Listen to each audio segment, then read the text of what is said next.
This is Dr. Ayub. I'm going to start today about the clinical indications for pelvic imaging.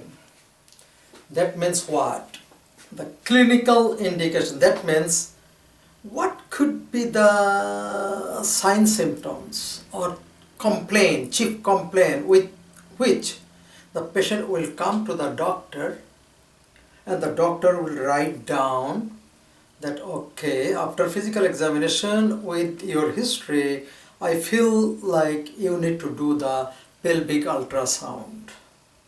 Okay, so what are those? So today we will discuss about the clinical indications of pelvic imaging.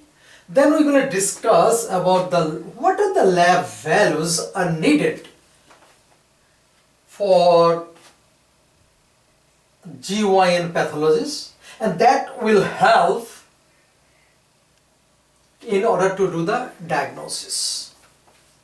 Okay, so what are the lab values? What are the lab work we need to do in order to get the help to diagnose the diseases? Okay, then we will discuss about what are the diagnostic procedures.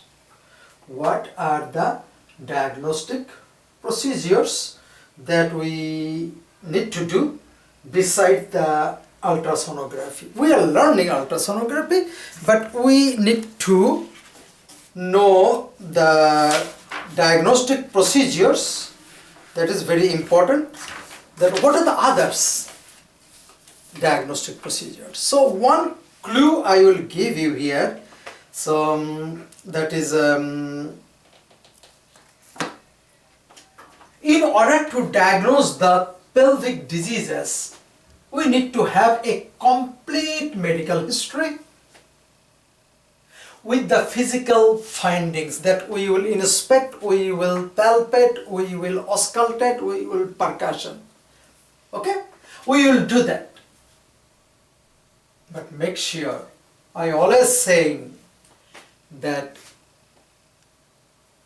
history is 50% of your diagnosis.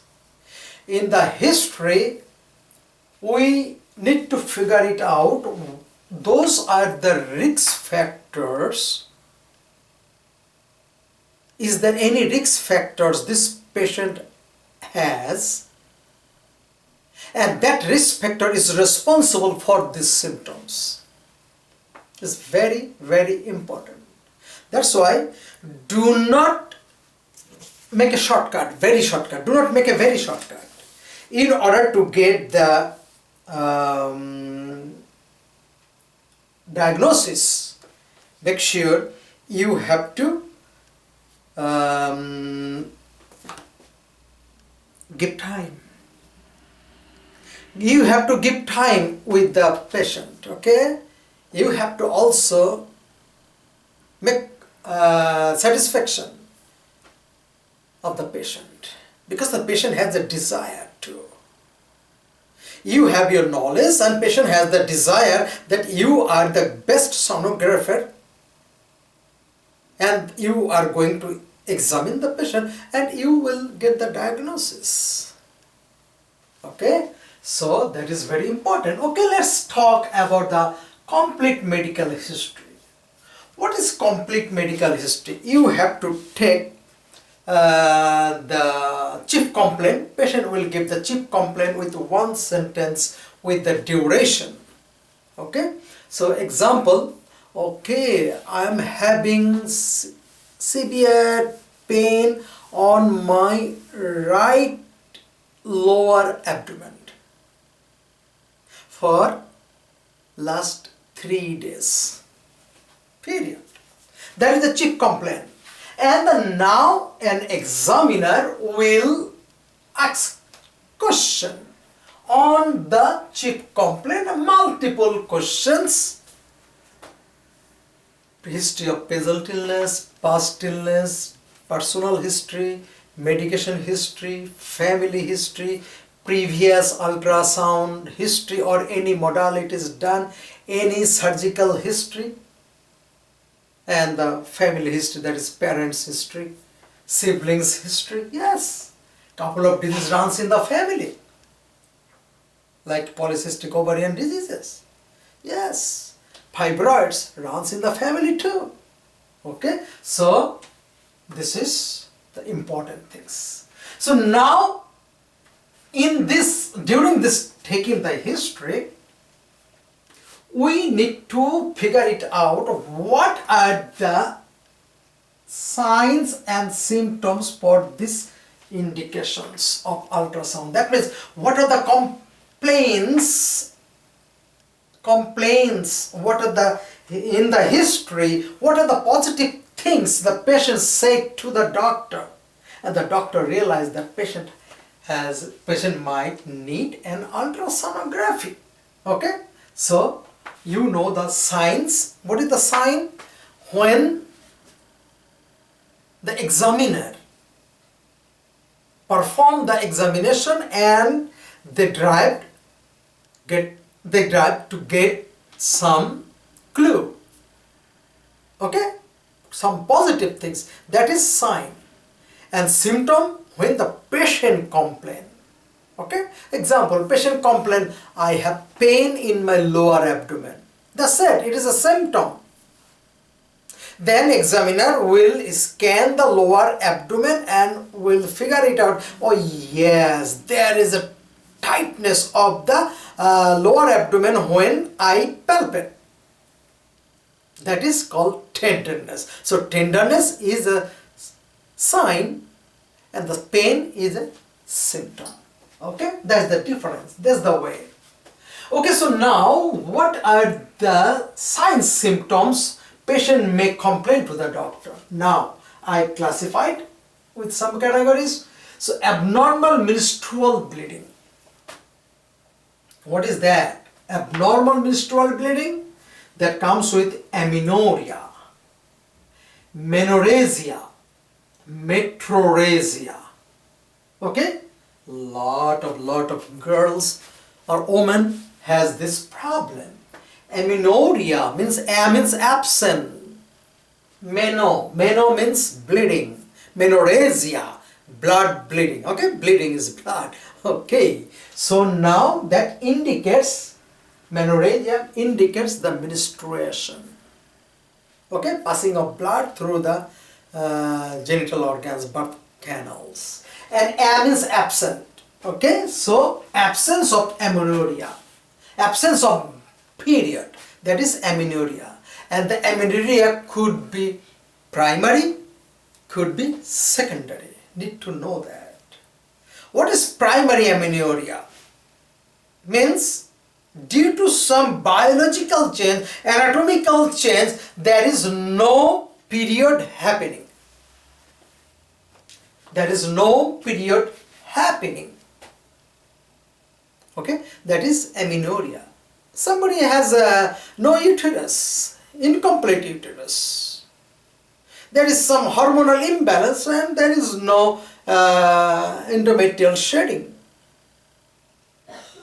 But secondary means when there is a reason, like a pregnancy is secondary amenorrhea. There is a imperforated hymen, secondary amenorrhea, and there are a lot of other causes, congenital causes. There is a reason, that is secondary amenorrhea. Okay, when a 16 years girl says, oh, I'm not having period for my whole life. 14 years old girl saying, I didn't have any period. So then you have to look for what is the reason. Is it due to primary or secondary? Okay, so that is very important. Amenorrhea could be primary, could be secondary. Primary, no known cause.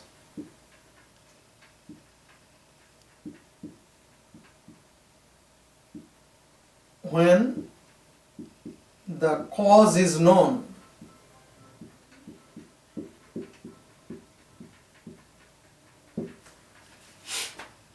Okay, And then menorrhagia. What is menorrhagia? Menorrhagia is the profuse bleeding. Lot of women, they have 4 or 5 days heavy bleeding. Heavy bleeding. And there is a reason why there is a heavy bleeding. And where does the bleeding comes from? Where does the bleeding come from? It comes from the endometrium. Hey endometrium, what's wrong with you? You are bleeding so much. Then endometrium might say, hey, did you notice? I have a polyp, bleeding polyp inside, and I have too much proliferation of the endometrium.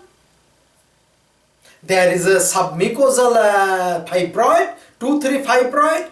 So the bleeding surface gets bigger. I am bleeding bigger. Okay, so menorrhagia, this patient will develop anemia because instead of shedding say 100 milliliter of blood, example, she is shedding 300 milliliter of blood every month. So what's going to happen? So every month she is losing blood, so she will turn into anemia. So this is heavy bleeding. Menorrhagia is heavy bleeding.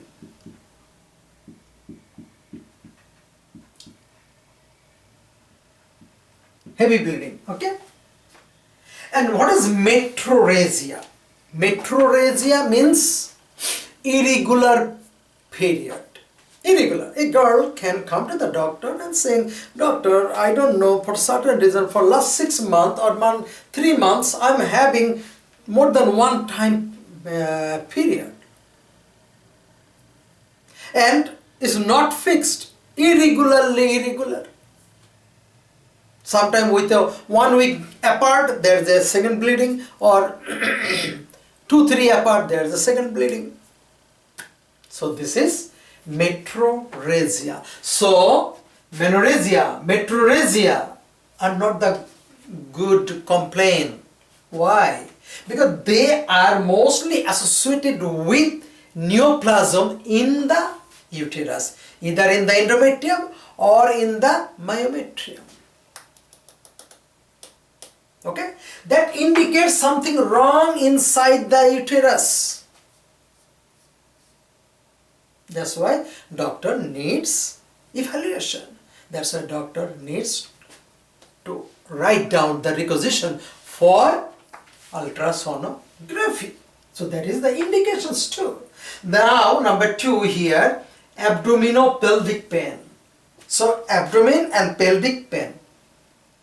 A patient may have abdominal pain, so then it is completely abdominal ultrasonography is done. But when the pain is both abdomen and pelvic and abdomen, so then doctor will say, okay, this is the abdominopelvic pain, I need to evaluate the pelvic organ too. Okay, and in the pelvic pain, there mostly could be acute pain and the chronic pain. The acute pain that happens from the, okay, metrorrhagia is irregular bleeding.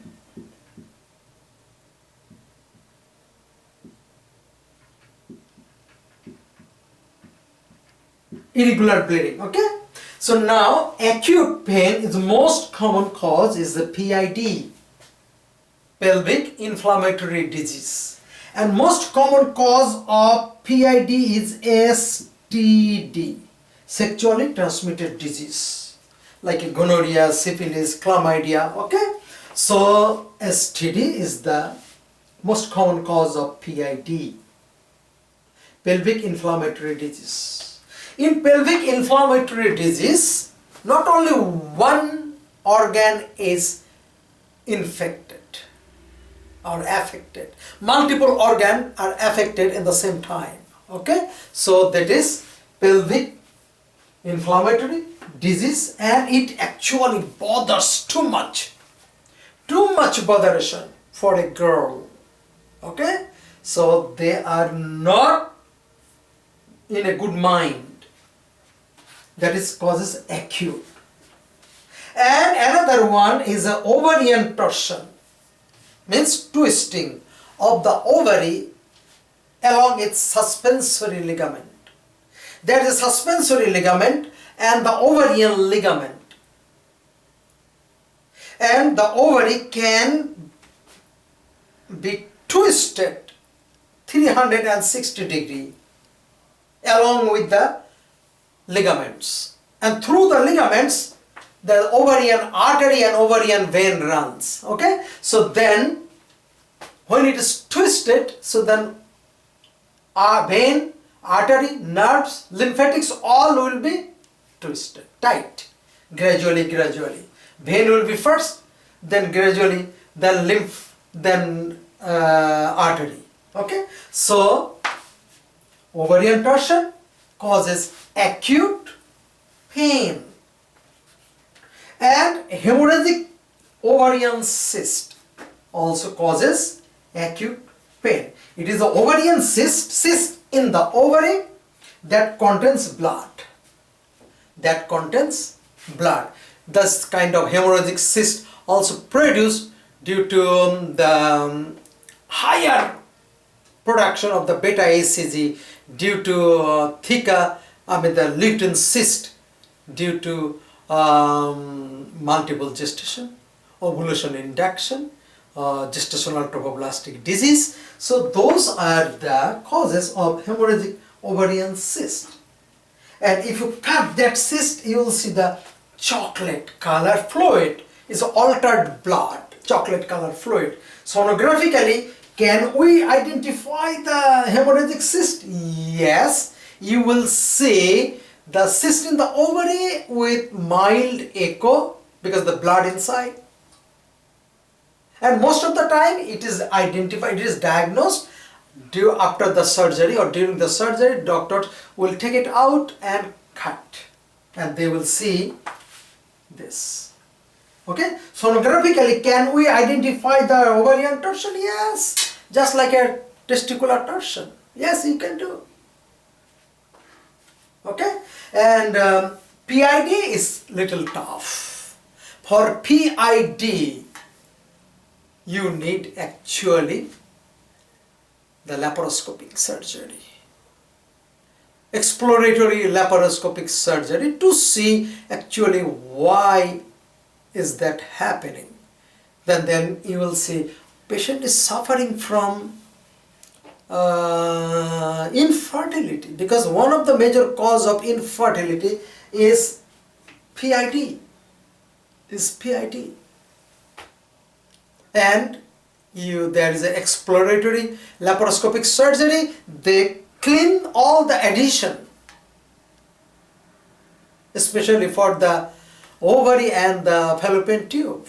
If they are adhesioned with the underlying tissues or surrounding tissues, they might be kinked or displaced. So ovulation can happen, but the egg cannot be reached in the fallopian tube. So infertility takes place. Chronic pain, endometriosis and neoplasm. What is endometriosis? Endometriosis is the presence of endometrium other than endometrial canal. Presence of endometrium other than endometrial canal or endometrial cavity. How the endometrium can go outside?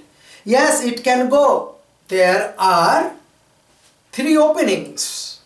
2 fallopian tube connection and 1 is internal os. Okay? So now most of the time it is explained that due to some vigorous contraction of the uterus, unusual contraction or cramping, and during the shedding out of the endometrium can pass through the fallopian tube onto the pelvic cavity and pelvic organ, other organs like on the ovary, on the pelvic floor, pelvic wall, on the fallopian tube, on the uterine wall, that is the perimetrium. Okay, so those are the things, organs on which the endometrium will be established, and those are the live endometrium, and they will be influenced by the hormone, and they will grow with the hormones influence, and they will bleed. They will bleed. Okay, and when they will bleed, so that gets collected within the endometrial tissue, and that is also there's blood inside, that is the chocolate cyst that you can see in the pelvic cavity. Okay, now neoplasm. Neoplasm means the tumor. It could be benign, it could be malignant, that can cause the chronic pain. There is another one causing chronic pain is pelvic congestion syndrome. I'm writing here. Pelvic congestion syndrome. Pelvic congestion syndrome, PCS. This pelvic congestion syndrome is due to the venous engorgement in the pelvic cavity, leading to vein tortuosity and dilated, and all over the pelvic cavity. Most commonly it is due to the congenital absence of venous valve, and secondarily there might be obstruction or occlusion of the distal venous return. Okay, so as a result the vein will be back up, and there will be increased venous pressure in the pelvic cavity, venous congestion, and it is influenced by the hormone. That's why lot of women, girls, they have pain in the pelvic cavity during their period. Okay, so this is pelvic venous congestion and pelvic congestion syndrome or pelvic venous congestion.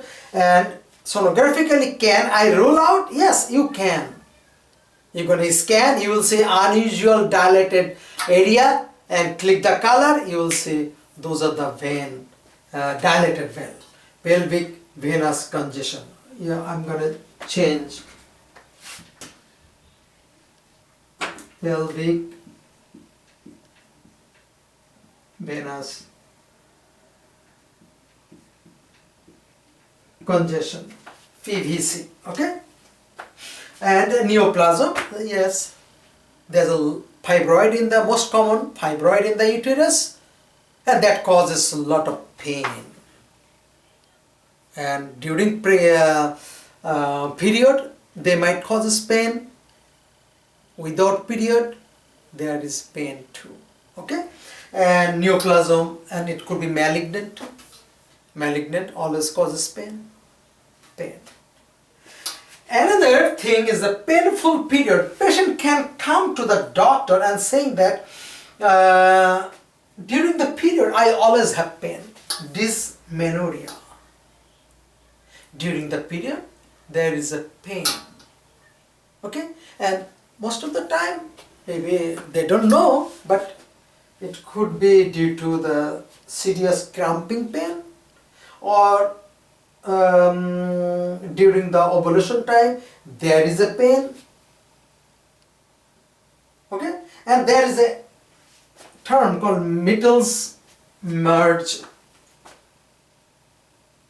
that is known as mid-cycle pain, especially during the ovulation time. Mittel's merge pain. Okay, one is a painful menstruation, and there is a pain at the middle of the period. Mittel's merge pain, usually due to ovulation. And there is another cause of writing down that a patient needs an ultrasound, pelvic ultrasound, and that is called palpable mass. If there is a palpable mass, what does that mean? Palpable means we can feel a lump or mass in the pelvic cavity. It could be due to ovarian tumor. It could be due to uterine tumor, especially the pedunculated fibroid or multifibroid uterus. You can feel it. Okay? So, any palpable mass, it could be benign in nature, it could be malignant in nature. So, patient will come with a complaint, doctor, I feel something in my lower abdomen. Okay, so then doctor will say, I need to check it up, I need to rule out, okay, let's do the ultrasonography. Okay, so most of the time, these are the complaint with which the patient will come to the doctor and as a sign symptoms, and the examiner will do the complete medical history and physical examination with listening carefully which problem the patient has. Then the lab report will come up along with the other modalities test in order to conclude the diagnosis. Okay, let's talk about what are the lab values for the Gyn pathology. What are the lab values? So usually if patient says, I don't have period, amenorrhea, so then doctor will say, okay, let me do the ECG, pregnancy test positive or not. Okay, patient will say, no, I never had any biological activities. How come I'm going to be pregnant? Okay, still let me do it. Keep that in mind. Pregnancy is not only the cause that beta ECG will increase. There is another called choriocarcinoma, in which the beta ECG will increase. Even in man, choriocarcinoma on the testes, teratoma of the testes can have beta ECG increased. Okay, let's do the beta ECG. Let's do the WBC. Why? To check